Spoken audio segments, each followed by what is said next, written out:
Okay, so Dacayana Escrima Disarm Number 3 is also from obviously angle 3. So as the strike comes in now from angle 3, I step in and avoid this. Now my left hand now goes upwards, facing upwards, okay, not like number 1 and number 2 where I'm pulling. This time it just goes in there and parries the stick away. I hit the leg on the way through and then do a low 9 thrust, which goes underneath, turns over, and then just ejects the stick with the left hand, which opens up for 5 consecutive strikes with that number 11 strike.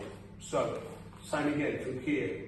Lock, okay, palm up, hit the knee, thrust low, bring it round, and then the point is attacking the elbow. At the same time, you're ejecting the stick and firing your shots as you finish. So once more, so disarm number 3. So we'll start out on positions.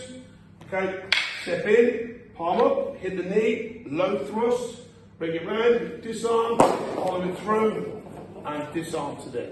Okay, so that is disarm number 3 from Dacayana Escrima.